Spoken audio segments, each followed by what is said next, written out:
Assalamualaikum warahmatullahi wabarakatuh. Di sini kami dari kelompok 2 akan mempresentasikan mengenai berat molekul dan larutan polimer.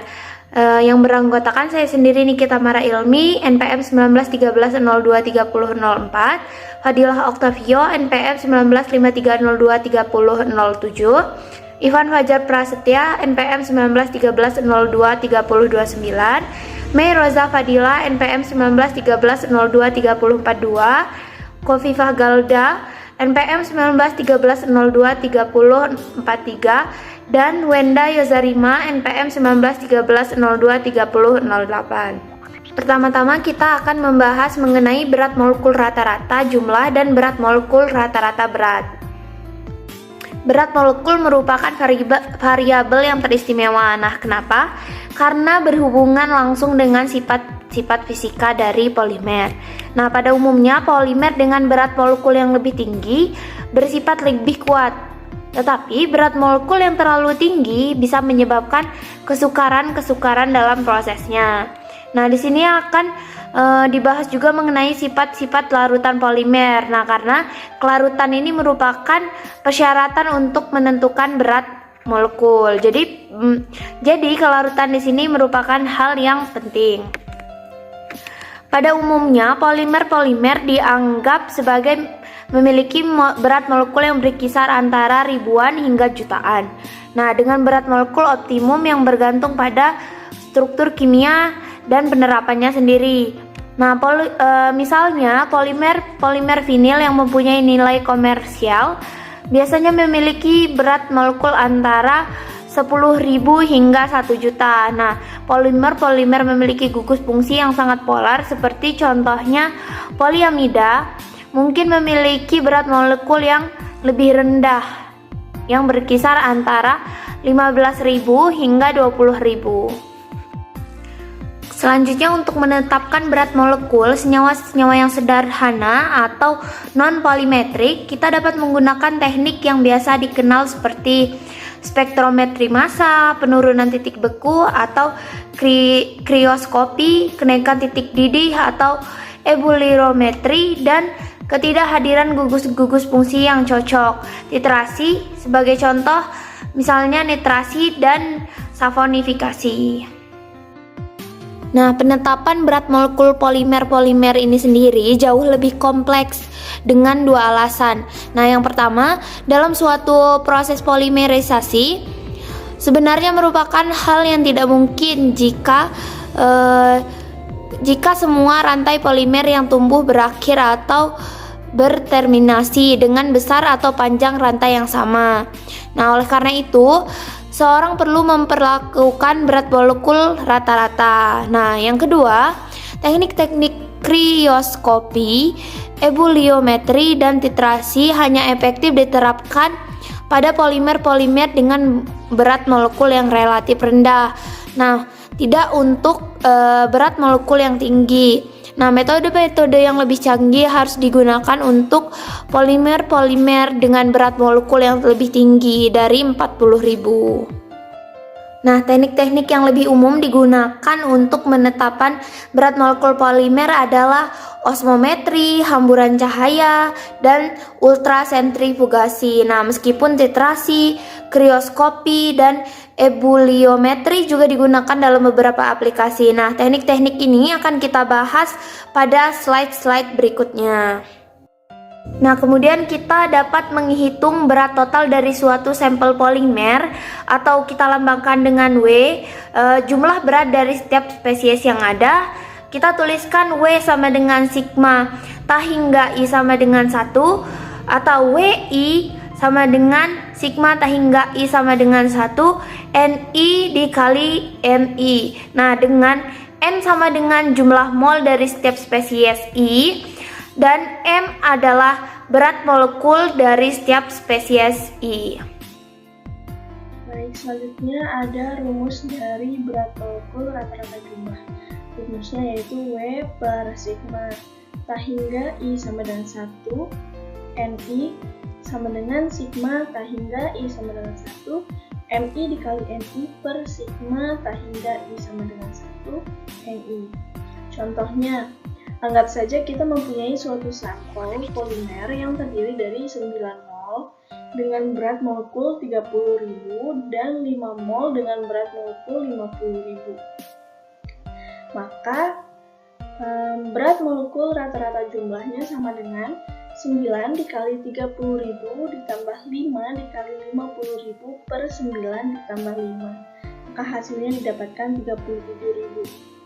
Contoh lain, misal jika sampel tersebut terdiri dari 9 gram dengan berat molekul 30.000 dan 5 gram dengan berat molekul 50.000, maka berat molekul rata-rata jumlahnya sama dengan 9 ditambah 5 per 9 dibagi 30.000 ditambah 5 dibagi 50.000, maka didapatkan hasil 35.000.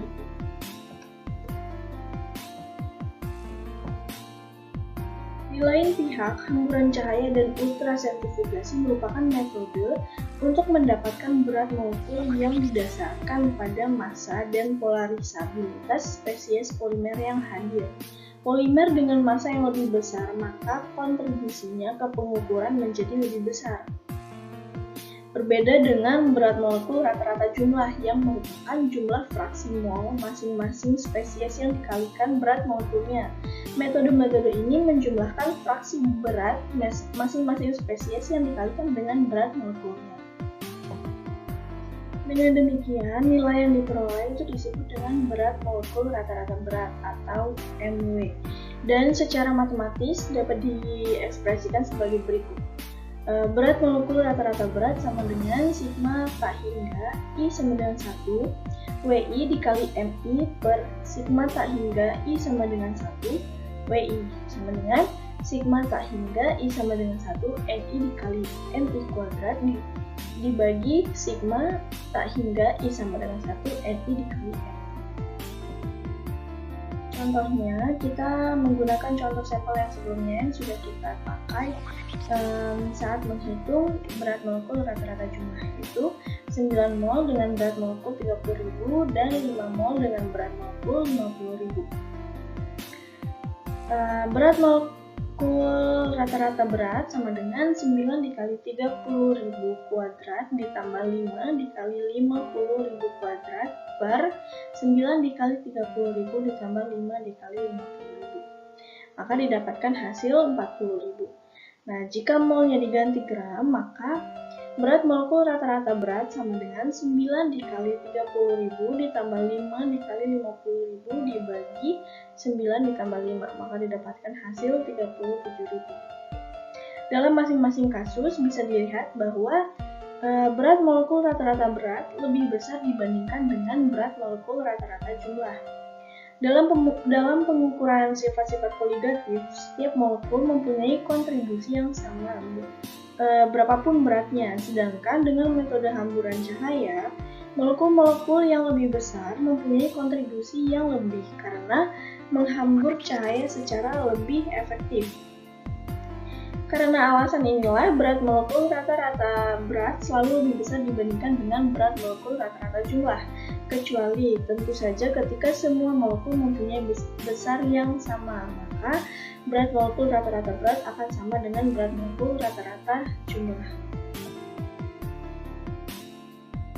Daerah molekul yang lebih sempit, nilai berat molekul rata-rata berat dan nilai berat molekul rata-rata jumlahnya lebih dekat, dan dengan demikian rasio berat molekul rata-rata berat per berat molekul rata-rata jumlah bisa digunakan sebagai indikasi lebarnya daerah berat molekul dalam suatu sampel polimer. Rasio ini disebut dengan indeks polidispersitas, dan sistem yang memiliki suatu daerah berat molekul dikatakan sebagai polidispers. Baik, di sini saya akan menjelaskan mengenai pengukuran berat molekul rata-rata jumlah. Untuk yang pertama yaitu analisis gugus ujung. Berat molekul rata-rata jumlah dari suatu polimer linear yang memiliki gugus-gugus ujung yang bisa diukur dengan metode-metode kimia ataupun fisika. Secara teoritis bisa ditetapkan jika metode pengukurannya cukup sensitif. Gugus-gugus ujung hadir dalam konsentrasi yang sangat rendah. Teknik yang tersedia saat ini memungkinkan batas atas pengukuran berat molekul menjadi sekitar 50.000. Beberapa metode mutakhir dalam penetapan gugus ujung mencakup untuk yang pertama yaitu titrasi, baik yang menggunakan indikator ataupun teknik potensiometrik. Yang kedua yaitu analisis unsur gugus ujung yang mengandung unsur-unsur tertentu. Yang ketiga yaitu pengukuran aktivitas gugus ujung yang bersifat radioaktif. Dan yang keempat yaitu penetapan spektroskopik ultraviolet dari gugus ujung yang mempunyai kromomer yang bisa dikarakterisasi. Teknik-teknik spektroskopik dan resonansi magnetik nuklir atau NMR mempunyai pemakaian yang lebih terbatas. Hal-hal yang harus diperhatikan dalam penerapan analisis gugus ujung adalah yang pertama yaitu metode ini tidak bisa diterapkan ke polimer-polimer bercabang, kecuali jika jumlah cabangnya diketahui dengan pasti. Dengan demikian, metode ini pada prakteknya terbatas pada polimer-polimer linear.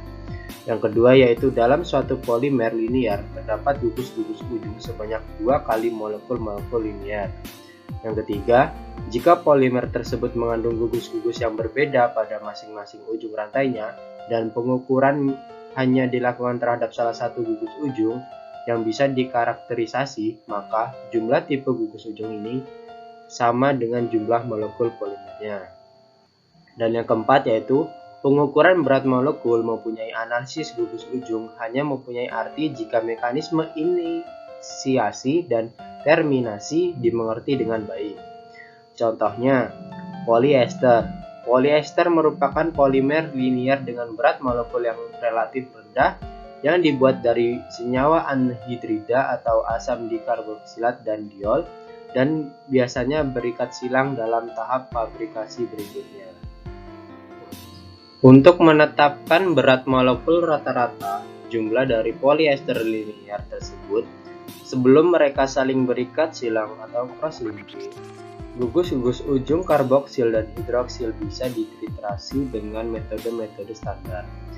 Dalam hal karboksil, sampel polimer yang telah ditimbang dilarutkan dalam pelarut yang cocok, misalnya aseton, dan titrasi dengan basa standar sampai titik akhir fenoktalir. Untuk hidroksil, sampel diasetilisasi dengan anhidrida asetat berlebih dan membebaskan asam asetat. Bersama dengan gugus-gugus ujung karboksil dititrasi dengan cara yang sama. Dari kedua titrasi tersebut didapat jumlah mili ekuivalen karboksil dan hidroksil dalam sampel tersebut. Jumlah mol polimer per gram kemudian diberikan melalui persamaan, yaitu mol polimer per gram sama dengan mili ekuivalen dari karboksil ditambah mili ekuivalen dari hidroksil dibagi 2 dikali 1000 dikali berat sampel. Sedangkan untuk berat molekul yaitu 1 per mol polimer per gram. Dalam pemrosesan polyester, bilangan asam yang didefinisikan sebagai jumlah miligram basa yang diperlukan untuk menetralisasi 1 gram polyester sering digunakan untuk memonitor majunya reaksi. Gugus ujung lainnya yang bisa dititrasi adalah gugus amino dalam poliamida, gugus asetil dalam poliamida berujung asetil, isocyanat dalam poliuretana, dan epoksida dalam polimer-polimer epoksi. Sejumlah faktor bisa menyulitkan analisis gugus ujung, misalnya hilangnya kelarutan, viskositas larutan yang tinggi, dan rintangan sterik yang besar. Selanjutnya yaitu osmometri membran. Di antara berbagai metode penetapan berat molekul rata-rata jumlah yang didasarkan pada sifat-sifat koligatif, osmometri membran merupakan metode yang paling bermanfaat. Ketika pelarut murni dipisahkan dari larutan oleh suatu penghalang atau barrier yang memungkinkan pelarut lewat, tetapi molekul-molekul zat terlarut tidak bisa lewat, maka pelarut akan melewati penghalang tersebut hingga tekanan hidrostatiknya terus naik yang mencegah berlanjutnya pelarut lewat. Atau dengan kata lain, hingga dicapai keseimbangan. Tekanan ini merupakan tekanan osmotik Penghalang-penghalang dari jenis ini disebut dengan membran semi-permeabel. Representasi skematisnya bisa kita lihat dari gambar di bawah ini, di mana pada gambar tersebut bisa kita lihat ada dua tabung pengukur di samping kanan dan di samping kiri, dengan yang di samping kanan di sini ada pelarutnya, sedangkan di samping kirinya yaitu larutannya. Dan untuk daerah pembatasnya ini yaitu membran semi-permeabelnya. Dan dari tabung pengukur itu kita bisa menghitung nilai dari ini, ada nilai delta H-nya. Bisa kita lihat seperti pada di gambar ini. Jadi membran semi-permeabel biasanya terkonstruksi dari bahan-bahan polimer seperti karet, nitroselulosa, selulosa asetat, dan poli atau vinil alkohol. Tekanan osmotik bisa ditetapkan dengan cara membuat sistem mencapai kesetimbangan dan mengukur tekanan hidrostatik yang timbul. Cara seperti ini digolongkan sebagai metode kesetimbangan statik. Cara lainnya adalah seseorang bisa menerapkan tekanan balik ke tabung pengukur yang dihubungkan ke kompartemen larutan yang mencegah mengalirnya pelarut dan mempertahankan level-level cairan yang sama dalam kedua tabung pengukur. Metode ini disebut dengan metode kesetimbangan dinamik karena metode yang pertama biasanya memerlukan periode waktu yang lama untuk mencapai kesetimbangan, maka metode dinamik lebih disukai. Berbagai osmometer membran dinamik telah diproduksi, yang biasanya mencakup larutan pemisah membran horizontal dan sel-sel pelarut. Tipe yang secara skematis bisa kita lihat pada gambar di bawah ini. Bisa kita lihat pada gambar ini, untuk yang pertama yang di atas itu ada larutannya, sedangkan yang di bawah itu pelarut yang ada garis hitamnya lebih tebal, di mana untuk larutan ini ada untuk pintu masuknya itu dari atas. Selanjutnya ketika setelah masuk di sini ada pintu keluar dari larutan. Sedangkan untuk dari pelarutnya di bawah sini ada pintu keluar dari pelarut ini yang dipertemukan di antara larutan dan pelarut. Kemudian di sebelah kanan bisa kita lihat di sini ada pintu masuk dari pelarut. Setelah itu pembatas antara pelarut dan larutan di sini disebut sebagai membran semi-permeabelnya, dan di sini ada diafragma baja, terus drain gauge, dan selanjutnya ini listrik dihantarkan sumber listrik menuju ke drain gauge ini, kemudian dari di sini masuk ke sel pencatat, di mana mengukur tekanan osmotik secara langsung melalui strain gauge transducer yang dihubungkan ke suatu diafragma fleksibel dalam sel pelarut. Tekanan osmotik dihubungkan ke berat molekul oleh persamaan Van Hoff yang dihitung menurut konsentrasi 0 sama dengan P per C, C sama dengan 0 sama dengan RT per Mn ditambah A2C, di mana P yang merupakan tekanan osmotik diberikan oleh persamaan P sama dengan densitas dikali G dikali delta H, di mana R adalah tetapan gas ideal 0,082 liter atm per mol kali Kelvin dalam CGS atau 8,314 Joule per mol kali Kelvin dalam satuan SI. T adalah suhu dalam Kelvin, C adalah konsentrasi dalam gram per liter, P adalah massa jenis pelarut dalam gram per centimeter kubik, G adalah percepatan gravitasi yang senilai 0,81 meter per sekon kuadrat, dan delta H adalah perbedaan tinggi antara pelarut dan larutan dalam sentimeter, dan A2 di sini adalah koefisien virial kedua, yaitu suatu ukuran interaksi antara pelarut dan polimer. Plot tekanan osmotik reduksi P per C versus konsentrasi bisa kita lihat pada gambar di bawah ini, di mana grafiknya atau plot tekanan osmotik reduksinya. Di sini di mana garis horizontalnya yaitu ada C konsentrasinya, sedangkan garis vertikalnya itu tekanan osmotik reduksinya P per C. Jadi di sini bisa kita lihat di sini ada 4 titik ya, di mana titiknya itu semakin banyak konsentrasinya maka dia semakin meningkat tekanan osmotiknya. Bisa kita lihat ini garisnya linier lurus RT per mN. Jadi plotnya ini dia naik sejalan dengan semakin meningkatnya konsentrasi.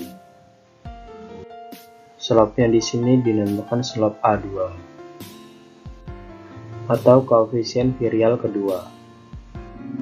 Pada plot tersebut juga berbentuk linier dengan titik potong sama dengan RT per mN dan gradien sama dengan A2 dalam satuan untuk P per C adalah din liter per gram kali cm dalam satuan CGS atau joule per kilogram dalam satuan SI. Karena A2 merupakan ukuran dari interaksi pelarut polimer, gradien menjadi 0 pada suhu theta. Dengan demikian, pengukuran tekanan osmotik bisa digunakan untuk menentukan kondisi-kondisi theta. Penyebab utama kesalahan dalam osmometri membran timbul dari spesies-spesies dengan berat molekul rendah yang berdifusi melewati membran. Hal ini menjelaskan mengapa berat molekul yang diperoleh biasanya lebih rendah daripada nilai yang diperoleh melalui pengukuran sifat koligatif lainnya, di mana semua spesies yang hadir dihitung. Osmometri membran biasanya bermanfaat untuk daerah berat molekul di atas sekitar 50.000 hingga 2 juta. Faktor-faktor pembatasnya berupa permeabilitas membran pada batas bawah pengukuran dan tekanan osmotik terkecil yang bisa diukur pada batas atas pengukuran. Karena sebagian besar polimer yang mempunyai nilai komersial mempunyai berat molekul dalam daerah ini, osmometri membran merupakan metode yang paling banyak digunakan untuk menetapkan berat molekul rata-rata jumlah mutlak. Baiklah, selanjutnya saya Meroza Fadila dengan NPM 1913023042. Di sini saya akan melanjutkan untuk menjelaskan krioskopi dan ebuliometri. Untuk krioskopi sendiri ini adalah penurunan titik beku, kemudian ebuliometri ini adalah kenaikan titik didih. Nah, teknik yang digunakan dalam krioskopi maupun ebuliometri dengan teknik untuk senyawa berat molekul yang rendah dan hubungan termodinamik yang diturunkan untuk larutan encer dapat diturunkan dengan persamaan berikut. Delta TF per C dengan C sama dengan 0, maka RT kuadrat per rho delta HF Mn ditambah A2C. Ini untuk penurunan titik beku atau krioskopi. Kemudian untuk persamaan yang kedua ada delta TB per C dengan C sama dengan 0, maka RT kuadrat per rho delta HV Mn ditambah A2C ini adalah untuk kenaikan titik didih atau ebuliometri. Dengan C-nya ini adalah konsentrasi dalam gram per cm kubik, T-nya ini adalah titik beku atau titik didih pelarut dalam Kelvin, kemudian R-nya ini adalah tetapan gas, rho-nya massa jenis pelarut, kemudian ada delta HF dan delta HV ini secara berturut-turut adalah panas laten peleburan dan penguapan per gram pelarut. Mn-nya adalah berat molekul rata-rata jumlah, A2-nya adalah koefisien virial kedua. Berat molekul ditetapkan dari plot-plot delta TF per C atau delta TB per C versus konsentrasi, seperti sama dengan kasusnya osmometri. Pembatasan utama dari krioskopi dan ebuliometri ini terletak pada sensitivitas metode pengukuran titik beku atau delta TF atau kenaikan titik didihnya atau delta TB. Jadi ketika berat molekul bertambah, maka delta TF atau delta TB-nya ini makin lama semakin mengecil, sehingga bahkan dengan termistor yang paling sensitif, yang biasanya itu diantaranya sensitif hingga 1 kali 10 pangkat min 4 derajat Celcius. Batas atas berat molekul yang bisa diukur itu berkisar 40 ribuan. Namun untuk metode ini bersamaan dengan metode osmometri, tekanan uapnya ini lebih baik digunakan jika berat molekulnya itu di bawah 20.000. Selanjutnya adalah osmometri tekanan uap. Metode ini biasanya bermanfaat untuk menetapkan berat molekul di bawah 25.000. Meskipun dalam osmometri tekanan uap ini tidak melibatkan membran, namun pada prinsip termodinamika ini menggunakan prinsip osmometri membran. Untuk prinsipnya itu adalah setetes pelarut dan setetes larutan yang diteteskan di atas suatu wadah atau termistor, kemudian termistornya akan dipanaskan sehingga tekanan uapnya naik mencapai tekanan uap pelarut murni. Nah, perubahan suhunya yang diukur dari perubahan tekanan termistor tersebut dihubungkan dengan molalitas larutan, dan dengan demikian berat molekulnya dapat dilakukan dengan persamaan berikut, yaitu delta T sama dengan RT kuadrat per lambda dikali 100 kemudian dikalikan M. Lambdanya ini adalah panas penguapan per gram dan M-nya ini adalah molalitas. Selanjutnya ada pengukuran indeks refraksi. Telah diperlihatkan bahwa untuk beberapa jenis polimer terdapat hubungan linier antara indeks refraksi dan berat molekul rata-rata jumlah inverse. Di samping metode ini mungkin paling cocok diterapkan untuk polimer-polimer yang mempunyai berat molekul yang rendah. Kemudian mempunyai keuntungan juga dengan kesederhanaan cara kerjanya. Saya Hobi Pagalda akan menjelaskan terkait pengukuran berat molekul rata-rata berat. Yang pertama ialah metode hamburan cahaya. Metode ini merupakan metode yang paling banyak dipakai untuk mendapatkan berat molekul mutlak. Metode ini didasarkan pada fakta bahwa cahaya ketika melewati suatu pelarut atau larutan dapat melepaskan energi yang diakibatkan oleh absorpsi, konversi ke panas, dan hamburan. Hamburan cahaya untuk suatu larutan murni timbul dari ketidakhomogenan terbatas distribusi molekul-molekul dalam daerah yang bersebelahan yang menimbulkan terjadinya perbedaan kerapatan. Untuk larutan-larutan, hamburan tambahan diintrodusir oleh molekul-molekul pelarut. Amplitudo atau intensitas dari cahaya yang terhambur bergantung pada beberapa faktor. Yang paling penting ialah faktor konsentrasi, ukuran, dan polaridilitas molekul-molekul penghambur. Indeks refraktif juga bergantung pada konsentrasi dan amplitudo vibrasi. Untuk mengevaluasi turbiditas yang timbul akibat hamburan, kita harus mengkombinasikan persamaan yang diturunkan dari pengukuran hamburan dan indeks refraksi. Turbiditas atau simbolnya dibaca dengan tau dihubungkan dengan konsentrasi atau C oleh persamaan berikut ini. Di sini tau sama dengan H dikali C atau konsentrasi dan berat rata-rata berat. H di sini ialah 32 pi pangkat 3 per 3 NO pangkat 2 DN per DC pangkat 2 per lambda pangkat 4 dikali NO, di mana NO yang kecil ini ialah indeks refraksi pelarut, kemudian lambda adalah panjang gelombang dari sinar yang terjadi, dan NO yang besar ini ialah bilangan Avogadro. Dan suku DN per DC di sini direferensikan sebagai kenaikan refraksi yang spesifik.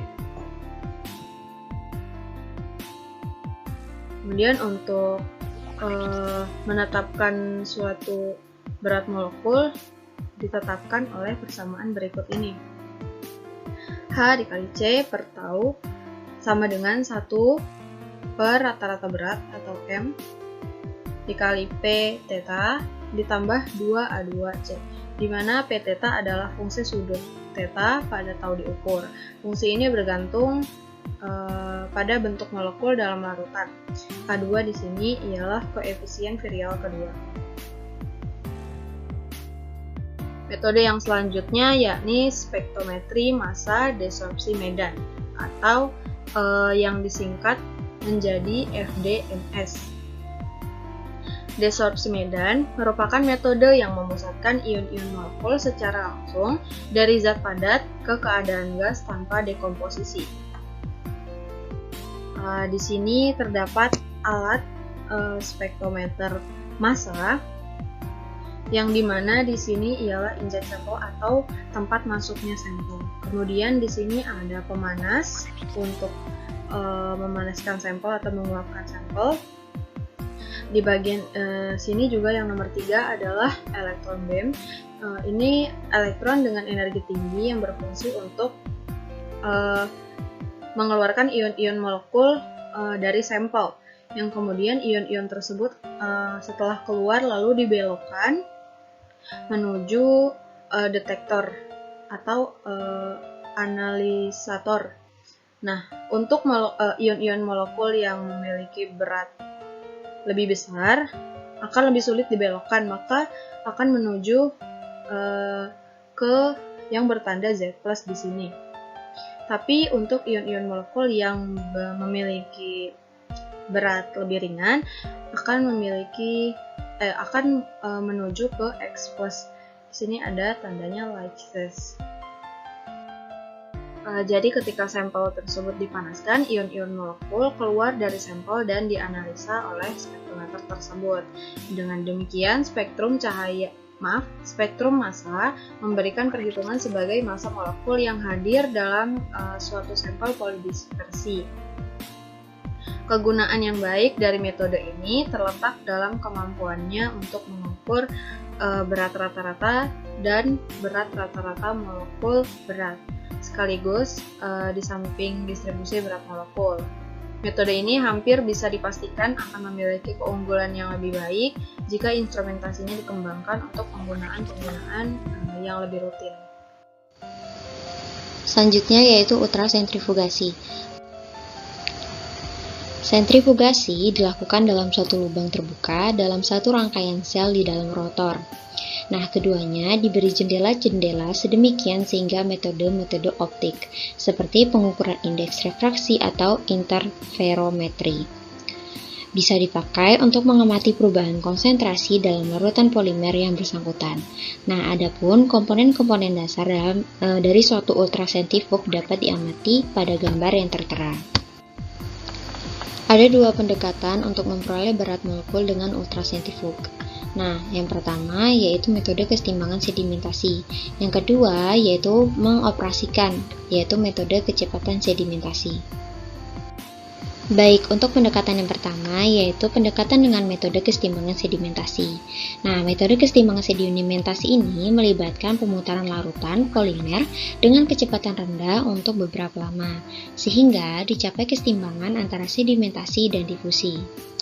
Nah, perubahan indeks refraksi antara dua titik dalam sel, yaitu minikus dan dasar sel, untuk sampel heterogen untuk memasukkan semua spesies dan dihubungkan dengan perubahan konsentrasi dan berat molekul rata-rata. Nah, sehingga diperolehlah persamaan sebagaimana yang tertera di layar dengan keterangannya juga terdapat di layar. Nah, pendekatan lainnya adalah mengoperasikan. Ultrasentrifug tersebut dengan kecepatan tinggi yaitu sampai dengan 70.000 rpm dan menghubungkan laju sedimentasi ke berat molekul rata-rata. Nah, cara ini yang disebut dengan metode kecepatan sedimentasi. Nah, laju sedimentasi didefinisikan oleh tetapan sedimentasi, di mana dilambangkan dengan huruf S kecil yang dihubungkan ke massa partikel sehingga diperolehlah suatu persamaan sebagaimana yang tertera di layar. Nah, untuk polimer-polimer koil acak, F dihubungkan dengan koefisien difusi atau D pada pengenceran tak terbatas oleh persamaan D sama dengan K dikali T per F. Nah, berat molekul rata-rata kemudian bisa didapatkan dari persamaan D per S sama dengan R kali T dibagi dengan massa molekul dikali 1 dikurang Pi per Rho. Nah, tipe pengukuran seperti ini paling efektif pada sistem-sistem monodispersi seperti protein, dan untuk polimer-polimer sintesis, polidispersi hanya bisa diperoleh nilai pendekatan.